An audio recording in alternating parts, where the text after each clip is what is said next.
یہ نہیں کہ خدا انسان کے پاس آیا، بلکہ یہ ہے کہ خدا بطور انسان آیا۔ مقدس خدا بطور ایک انسان گناہ کی سزا اٹھانے کے لیے آیا تاکہ گنہگاروں کے لیے بحالی کا راستہ کھول سکے۔ وہ گنہگاروں کو ان کے گناہوں سے نجات دینے اور خدا کے ساتھ مکمل بحالی حاصل کرنے آیا تھا۔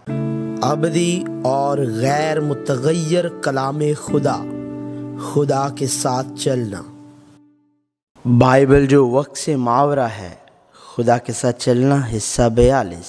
بحالی۔ بائبل وطن کی طرف بحالی کی ایک داستان ہے جس میں خدا کے لوگ جو اس دنیا میں تھوڑی دیر کے لیے آتے، اس دنیا میں رہتے، یسوع مسیح میں خدا اور خدا کی بادشاہی کو دریافت کرتے اور اس بادشاہی میں واپس چلے جاتے ہیں۔ یہ اس جگہ پر واپس جانے کے بارے میں ہے جہاں ہم تھے۔ بحالی کا سفر صرف ایمان کے ذریعے ہی جانا جا سکتا ہے، جہاں ہم راست باز افراد کے طور پر دریافت کیے جاتے اور خدا کے فرزند کے طور پر پہچانے جاتے ہیں، تو بھی یہ جان کر کہ آدمی شریعت کے اعمال سے نہیں بلکہ صرف یسوع مسیح پر ایمان لانے سے راست باز ٹھہرتا ہے۔ خود بھی مسیح یسوع پر ایمان لائے تاکہ ہم مسیح پر ایمان لانے سے راست باز ٹھہریں، نہ کہ شریعت کے اعمال سے، کیونکہ شریعت کے اعمال سے کوئی بشر راست باز نہ ٹھہرے گا، کیونکہ تم سب اس ایمان کے وسیلے سے جو مسیح یسوع میں ہے خدا کے فرزند ہو۔ اس لیے ہمیں یہ جاننے کی ضرورت ہے کہ ہم کس سمت جا رہے ہیں اور اب کہاں ہیں۔ اس دنیا میں زیادہ پانا، زیادہ لطف اندوز ہونا یا دوسروں سے بہتر ہونا اہم نہیں ہے۔ اس دنیا میں کوئی بھی چیز ابدی نہیں ہے۔ ہمیں جانچنے کی ضرورت ہے کہ ہم کس سمت جا رہے ہیں۔ ہمیں ایسے لوگ نہیں بننا چاہیے جو دنیا کی چیزوں کو تھامے ہوئے ہیں اور خدا کی طرف پشت کر لیتے ہیں، یہاں تک کہ اگر ہمیں دنیا کی چیزوں کو چھوڑنا پڑے، چاہے ہم اس دنیا کی چیزیں کھو دیں، ہمیں خدا کی طرف جانا چاہیے، ہمیں واپس جانا چاہیے، بحالی ہونی چاہیے۔ یعقوب جو واپس آیا۔ یعقوب کی زندگی جو اسرائیل کا آغاز ہے، واپسی کی زندگی بھی ہے، یہ بحالی کی زندگی ہے۔ یعقوب کو اس کی پیدائش سے پہلے جبکہ وہ اپنی ماں کے پیٹ میں تھا چنا گیا تھا، اور اس کے پیٹ میں 2 لڑکے آپس میں مزاحمت کرنے لگے۔ تب اس نے کہا، اگر ایسا ہی ہے تو میں جیتی کیوں ہوں؟ اور وہ خداوند سے پوچھنے گئی۔ خداوند نے اسے کہا، 2 قومیں تیرے پیٹ میں ہیں اور 2 قبیلے تیرے بدن سے نکلتے ہی الگ الگ ہو جائیں گے، اور ایک قبیلہ دوسرے قبیلے سے زوراور ہوگا اور بڑا چھوٹے کی خدمت کرے گا۔ بہرحال اپنی ماں ربکا کے ذریعے جو اسے اس کے بھائی عیسو سے زیادہ پیار کرتی تھی، خدا کے عہد کو سننے کے باوجود یعقوب نے دنیاوی نعمتوں کے حصول میں اپنے باپ اسحاق کو دھوکہ دیا اور یعقوب اور عیسو کی پیدائشی حق کا فائدہ اٹھایا، اور یہاں تک کہ دعا میں اس کی برکت حاصل کرنے کے لیے اسحاق کو دھوکہ دیا۔ تاہم اس وجہ سے یعقوب ایک مفرور بن گیا اور اپنی ماں کے آبائی شہر فدان ارام چلا گیا۔ یہ وہ راستہ نہیں تھا جس پر خدا نے اسے بھیجا تھا۔ اس وقت خدا نے یعقوب کو مندرجہ ذیل عہد دیا اور خداوند اس کے اوپر کھڑا کہہ رہا تھا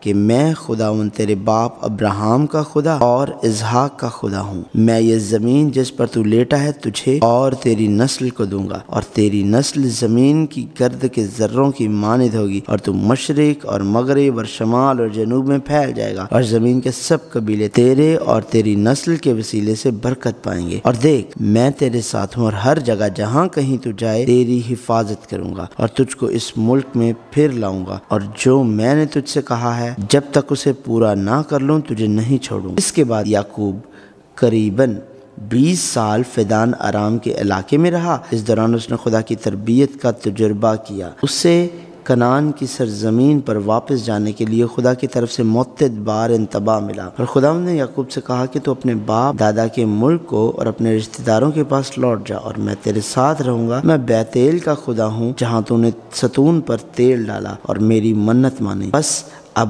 اٹھ اور اس ملک سے نکل کر اپنی ذات بھوم کو لوٹ جا۔ خدا کی نصیحت اور تنبیہ کے باوجود یعقوب ڈٹا رہا، لیکن آخرکار فدان ارام چھوڑ کر دریا یبوک کو پار کر کے سکم میں ٹھہر گیا۔ اور آخرکار دینا کے واقعے کے ذریعے ہم خدا کی طرف سے ایک نصیحت نہیں بلکہ ایک آخری انتباہ کی طرح ایک انتباہ سنتے ہیں۔ خدا نے یعقوب سے کہا کہ اٹھ، بیتیل کو جا اور وہیں رہ، اور وہاں خدا کے لیے جو تجھے اس وقت دکھائی دیا جب تو اپنے بھائی عیسو کے پاس سے بھاگا جا رہا تھا، ایک مذبح بنا۔ لہٰذا یعقوب آخرکار واپس آتا ہے اور خدا کے ساتھ حقیقی بحالی پاتا ہے۔ وہ واپس آ گیا ہے جہاں سے اس کا تعلق ہے، اسے اپنی جگہ مل گئی۔ بائبل یہی کہانی بیان کرتی ہے۔ اور یعقوب کے فدان آرام سے آنے کے بعد اسے پھر دکھائی دیا اور اسے برکت دی، اور خدا نے اسے کہا کہ تیرا نام یعقوب ہے، تیرا نام آگے کوئی یعقوب نہ کہلائے گا بلکہ تیرا نام اسرائیل ہوگا۔ سو اس نے اس کا نام اسرائیل رکھا۔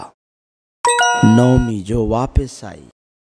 قاضیوں کے دور میں ملک کنعان میں قحط پڑا۔ اس دوران علی ملک نامی شخص اپنی بیوی نعومی اور اپنے 2 بیٹوں کو لے کر مواب کی سرزمین پر گیا جہاں قحط نہیں تھا۔ تاہم جیسے جیسے وقت گزرتا گیا صرف موابی عورتیں رہ گئیں جنہوں نے 2 بیٹوں سے شادی کی تھی، جبکہ اس کا شوہر علی ملک اور دونوں بیٹے مر گئے۔ اس وقت اپنے شوہر اور 2 بیٹوں کو کھونے والی نعومی کو فیصلہ کرنا پڑا۔ اسے فیصلہ کرنا تھا کہ آیا وہ اپنی موت تک مواب کی سرزمین میں رہے گی یا وہ خدا کی سرزمین کنعان واپس جائے گی۔ نعومی نے فیصلہ کیا، اس نے خدا کے ساتھ بحال ہونے کا انتخاب کیا۔ در حقیقت قحط ان آلات میں سے ایک تھا جو خدا نے اپنے لوگوں کی جنہوں نے گناہ کیا تادیب کرنے کے لیے استعمال کیا۔ لہٰذا اسرائیل کو خدا کے ساتھ اپنے تعلق کو بحال کرنے پر توجہ دینی چاہیے تھی۔ تاہم علی ملک کے خاندان کی طرح انہوں نے خدا کے ساتھ بحالی کے بجائے ایک حقیقت پسندانہ زندگی کا انتخاب کیا، لیکن نعومی نے بحالی کے راستے کا انتخاب کیا۔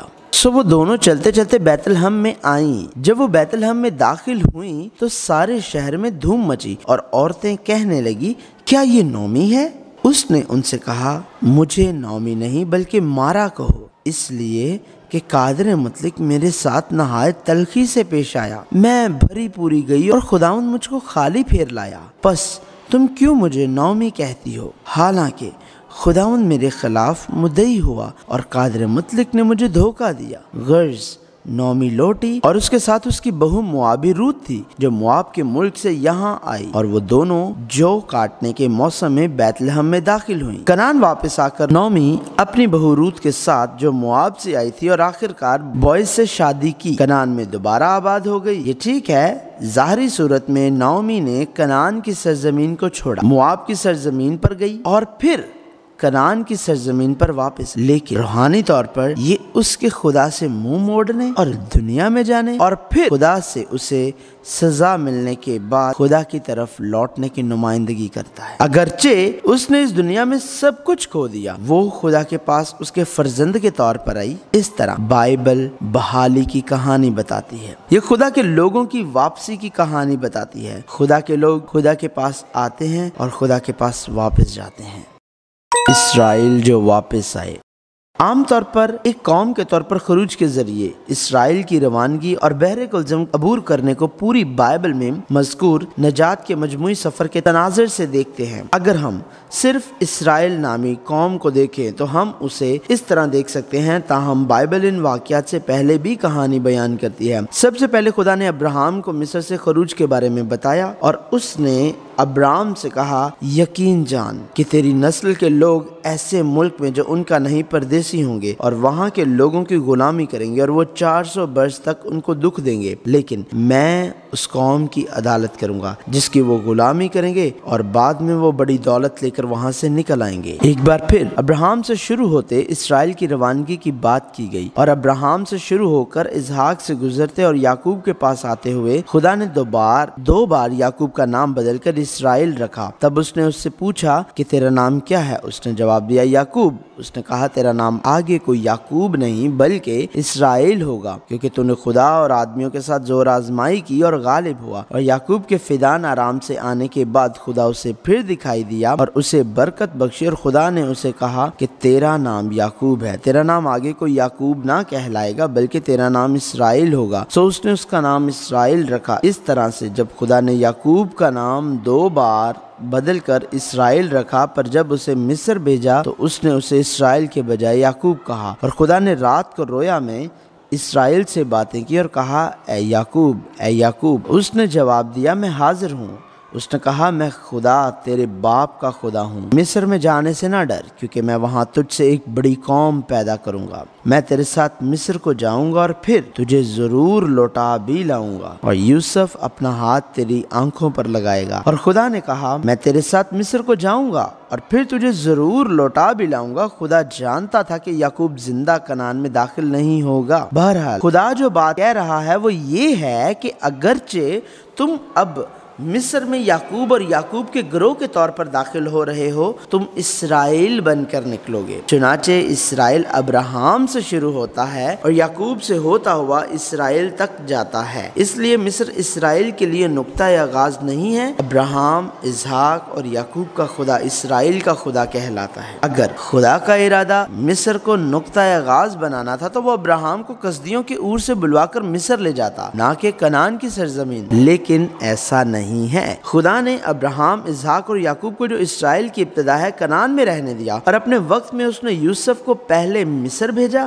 اور بعد میں اپنے لوگوں کو صرف انہیں مصر سے کنعان واپس بلانے کے لیے مصر بلایا۔ بلا شبہ کنعان کا حقیقی معنی خود زمین نہیں ہے، وہ جگہ جہاں خدا بالآخر چنتا ہے، شروع کرتا ہے اور اپنے لوگوں کو واپس بلاتا ہے۔ یسوع مسیح ہمارے خداوند میں ہے، یہ انجیل میں ہے، لہٰذا مسیحی یسوع مسیح کے لوگ اور وہ لوگ ہیں جو خوشخبری کو قبول کرتے ہیں۔ چنانچہ اس نے ہم کو بنائے عالم سے پیشتر اس میں چن لیا تاکہ ہم اس کے نزدیک محبت میں پاک اور بے عیب ہوں، اور اس نے اپنی مرضی کے نیک ارادہ کے موافق ہمیں اپنے لیے پیشتر سے مقرر کیا کہ یسوع مسیح کے وسیلے سے اس کے لئے پالک بیٹے ہوں۔ لہٰذا ایمان کے ساتھ ابراہم اور یعقوب سے منسلک اسرائیل اپنی آبائی زمین کنعان سے روانہ ہوئے، موسیٰ کی قیادت میں مصر گئے، خروج کا تجربہ کیا اور یشوع کی رہنمائی میں کنعان میں جس کا وعدہ کیا گیا تھا داخل ہوئے۔ انہیں بحال کر دیا گیا ہے۔ یقیناً ہم بائبل سے جانتے ہیں کہ وہ بحالی حقیقی بحالی نہیں تھی۔ جسمانی طور پر وہ کنعان میں داخل ہوئے، لیکن ان کے دل ابھی بھی مصر میں تھے اور مصر کی طرف بڑھ رہے تھے، اور موسیٰ سے کہنے لگے، کیا مصر میں قبریں نہ تھیں جو تو ہم کو وہاں سے مرنے کے لیے بیابان میں لے آیا؟ تو نے ہم سے یہ کیا کیا کہ ہم کو مصر سے نکال لایا؟ کیا ہم تجھ سے مصر میں یہ بات نہ کہتے تھے کہ ہم کو رہنے دے کہ ہم مصریوں کی خدمت کریں؟ کیونکہ ہمارے لیے مصریوں کی خدمت کرنا بیابان میں مرنے سے بہتر ہوتا۔ اور اس بیابان میں بنی اسرائیل کی ساری جماعت موسیٰ اور ہارون پر بڑبڑانے لگی، اور بنی اسرائیل کہنے لگے، کاش کہ ہم خداوند کے ہاتھ سے ملک مصر میں جب ہی مار دیے جاتے جب ہم گوشت کی ہانڈیوں کے پاس بیٹھ کر دل بھر کر روٹی کھاتے تھے، کیونکہ تم تو ہم کو اس بیابان میں اسی لیے لے آئے ہو کہ سارے مجمع کو بھوکا مارو۔ وہاں ان لوگوں کو بڑی پیاس لگی، سو وہ لوگ موسیٰ پر بڑبڑانے لگے اور کہا کہ تم ہم کو اور ہمارے بچوں اور چپایوں کو پیاسا مارنے کے لیے ہم لوگوں کو کیوں مصر سے نکال لایا؟ اور جو ملی جولی بھیڑ ان لوگوں میں تھی وہ طرح طرح کی ہرس کرنے لگی، اور بنی اسرائیل بھی پھر رونے اور کہنے لگے کہ ہم کو کون گوشت کھانے کو دے گا؟ ہم کو وہ مچھلی یاد آتی ہے جو ہم مصر میں مفت کھاتے تھے، اور ہائے وہ کھیرے اور وہ خربوزے اور وہ گندنے اور پیاز اور لہسن، لیکن اب تو ہماری جان خشک ہو گئی، یہاں کوئی چیز میسر نہیں، اور من کے سوا ہم کو اور کچھ دکھائی نہیں دیتا۔ اور لوگوں سے کہہ کہ کل کے لیے اپنے آپ کو پاک کر رکھو تو تم گوشت کھاؤ گے، کیونکہ تم خداوند کے سنتے ہوئے یہ کہہ کر روئے ہو کہ ہم کو کون گوشت کھانے کو دے گا؟ ہم تو مصر ہی میں موج سے تھے، سو خداوند تم کو گوشت دے گا اور تم کھانا۔ تب ساری جماعت زور زور سے چیخنے لگی، اور وہ لوگ اس رات روتے ہی رہے، اور کل بنی اسرائیل موسیٰ اور ہارون کی شکایت کرنے، اور ساری جماعت ان سے کہنے لگی، ہائے کاش ہم مصر ہی میں مر جاتے، یا کاش اس بیابان ہی میں مرتے۔ خداوند کیوں ہم کو اس ملک میں لے جا کر تلوار سے قتل کرانا چاہتا ہے؟ پھر تو ہماری بیویاں اور بال بچے لوٹ کا مال ٹھہریں گے۔ کیا ہمارے لیے بہتر نہ ہوگا کہ ہم مصر کو واپس چلے جائیں؟ پھر وہ آپس میں کہنے لگے، آؤ ہم کسی کو اپنا سردار بنا لیں اور مصر کو لوٹ چلیں۔ اور لوگ موسیٰ سے جھگڑنے اور یہ کہنے لگے، ہائے کاش ہم بھی اسی وقت مر جاتے جب ہمارے بھائی خداوند کے حضور مرے۔ تم خداوند کی جماعت کو اس دشت سین میں کیوں لے آئے ہو کہ ہم بھی اور ہمارے جانور بھی یہاں مرے؟ اور تم نے کیوں ہم کو مصر سے نکال کر اس بری جگہ پہنچایا ہے؟ یہ تو بونے کی اور انجیروں اور تاکوں اور اناروں کی جگہ نہیں ہے، بلکہ یہاں تو پینے کے لیے پانی تک میسر نہیں۔ مگر ہمارے باپ دادا نے اس کے فرما بردار ہونا نہ چاہا، بلکہ اس کو ہٹا دیا، اور ان کے دل مصر کی طرف مائل ہوئے، اور انہوں نے ہارون سے کہا کہ ہمارے لیے ایسے معبود بنا جو ہمارے آگے آگے چلیں، کیونکہ یہ موسیٰ جو ہمیں ملک مصر سے نکال لایا ہم نہیں جانتے کہ وہ کیا ہوا۔ یہی وجہ ہے کہ خدا نے نبیوں کے ذریعے اپنے لوگوں کو واپس آنے کو کہا، اس نے ہمیں حقیقی بحالی کی طرف بڑھنے کو کہا۔ اے بنی اسرائیل، تم اس کی طرف پھرو جس سے تم نے سخت بغاوت کی ہے۔ اے یعقوب، اے اسرائیل، ان باتوں کو یاد رکھ، کیونکہ تو میرا بندہ ہے، میں نے تجھے بنایا، تو میرا خادم ہے۔ اے اسرائیل، میں تجھ کو فراموش نہ کروں گا۔ میں نے تیری خطاؤں کو گھٹا کی مانند اور تیرے گناہوں کو بادل کی مانند مٹا ڈالا۔ میرے پاس واپس آ جا، کیونکہ میں نے تیرا فدیہ دیا ہے۔ جب تک خداوند مل سکتا ہے اس کے طالب ہو، جب تک وہ نزدیک ہے اسے پکارو۔ شریر اپنی راہ کو ترک کرے اور بد کردار اپنے خیالوں کو، اور وہ خداوند کی طرف پھرے اور وہ اس پر رحم کرے گا، اور ہمارے خدا کی طرف، کیونکہ وہ کثرت سے معاف کرے گا۔ جا اور شمال کی طرف یہ بات پکار کر کہہ دے کہ خداوند فرماتا ہے، اے برگشتہ اسرائیل، واپس آ، میں تجھ پر قہر کی نظر نہیں کروں گا، کیونکہ خداوند فرماتا ہے، میں رحیم ہوں، میرا قہر دائمی نہیں۔ صرف اپنی بد کرداری کا اقرار کر کہ تو خداوند اپنے خدا سے عاصی ہو گئی، اور ہر ایک ہرے درخت کے نیچے غیروں کے ساتھ ادھر ادھر آوارہ پھری۔ خداوند فرماتا ہے کہ تم میری آواز کے شنوا نہ ہوئے۔ خداوند فرماتا ہے، اے برگشتہ بچوں، واپس آؤ، کیونکہ میں خود تمہارا مالک ہوں، اور میں تم کو ہر ایک شہر میں سے ایک اور ہر ایک گھرانے میں سے 2 لے کر سیون میں لاؤں گا۔ اے برگشتہ فرزندو، واپس آؤ، میں تمہاری برگشتگی کا چارہ کروں گا۔ دیکھ، ہم تیرے پاس آتے ہیں، کیونکہ تو ہی اے خداوند ہمارا خدا ہے۔ اے اسرائیل، اگر تو واپس آئے، تو خداوند فرماتا ہے، اگر تو میری طرف واپس آئے اور اپنی مکروہات کو میری نظر سے دور کرے تو آوارہ نہ ہوگا۔ پس تو اپنے خدا کی طرف رجوع لا،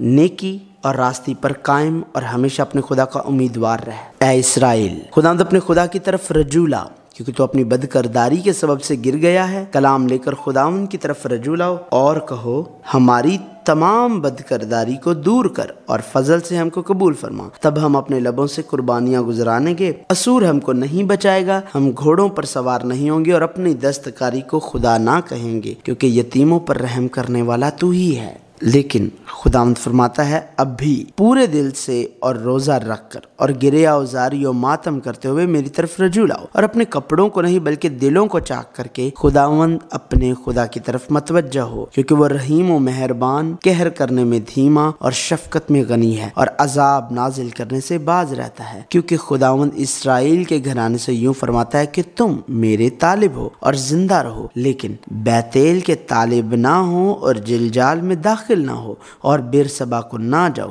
کیونکہ جلجال اسیری میں جائے گا اور بیتیل ناچیز ہوگا۔ تم خداوند کے طالب ہو اور زندہ رہو، ایسا نہ ہو کہ وہ یوسف کے گھرانے میں آگ کی مانند بھڑکے اور اسے کھا جائے، اور بیتیل میں اسے بچھانے والا کوئی نہ ہو۔ آؤ ہم خداوند کی طرف رجوع کریں، کیونکہ اسی نے پھاڑا ہے اور وہی ہم کو شفا بخشے گا، اسی نے مارا ہے اور وہی ہماری مرہم پٹی کرے گا۔ وہ 2 روز کے بعد ہم کو حیات تازہ بخشے گا، اور تیسرے روز اٹھا کھڑا کرے گا، اور ہم اس کے حضور زندگی بسر کریں گے۔ آؤ ہم دریافت کریں اور خداوند کے عرفان میں ترقی کریں۔ اس کا ظہور صبح کی مانند یقینی ہے، اور وہ ہمارے پاس برسات کی مانند، یعنی آخری برسات کی مانند جو زمین کو سیراب کرتی ہے، آئے گا۔ بائبل اس بحالی کے بارے میں بات کرتی ہے۔ یہ دنیا میں زیادہ سے زیادہ حاصل کرنے اور لطف اندوز ہونے کے بارے میں نہیں ہے، بلکہ خدا کے ساتھ تعلق کی بحالی کے بارے میں ہے۔ یہ اس کہانی کے بارے میں ہے۔ یہ زبور کے مصنفین کی درخواست تھی، اے خدا، تو نے ہمیں رد کیا، تو نے ہمیں شکستہ کر دیا، تو ناراض رہا ہے، ہمیں پھر بحال کر۔ اے خدا، ہم کو بحال کر اور اپنا چہرہ چمکا تو ہم بچ جائیں گے۔ واپس آنا یا واپس لایا۔ اب ہم ایک بہت اہم سوال کی طرف آتے ہیں۔ سوال یہ ہے کہ بحالی کا ذمہ دار کون ہے؟ پرانے عہد نامے کے ذریعے اور اسرائیل کی پوری تاریخ میں کیا اسرائیل کبھی واپس نہیں آیا، یا وہ واپس آنے میں ناکام رہے؟ اگر وہ واپس نہیں آ رہے ہیں تو انہیں صرف اپنے حواس میں آ کر مزید کوشش کرنی ہوگی۔ ایسے لوگوں کو پیدا کرنا جو پورے دل سے خدا کی اطاعت کرتے ہیں، یہ ایک مضبوط قانون قائم کرنے، زیادہ مؤثر طریقے سے تعلیم دینے اور خدا کے احکام کی مکمل اطاعت کو حاصل کرنے کے لیے تربیت دینے کے بارے میں ہے۔ تاہم بائبل بیان کرتی ہے کہ ایسا نہیں ہے، وہ واپس نہیں آئے، بلکہ یہ کہ وہ اپنی طاقت سے واپس نہیں آ سکتے، کیونکہ کوئی راست باز نہیں۔ اب یروشلم کے کوچوں میں ادھر ادھر گشت کرو اور دیکھو اور دریافت کرو اور اس کے چوکوں میں ڈھونڈو، اگر کوئی آدمی وہاں ملے جو انصاف کرنے والا اور سچائی کا طالب ہو تو میں اسے معاف کروں گا۔ احمق نے اپنے دل میں کہا ہے کہ کوئی خدا نہیں، وہ بگڑ گئے، انہوں نے نفرت انگیز کام کیے ہیں، کوئی نیکوکار نہیں۔ خداوند نے آسمان پر سے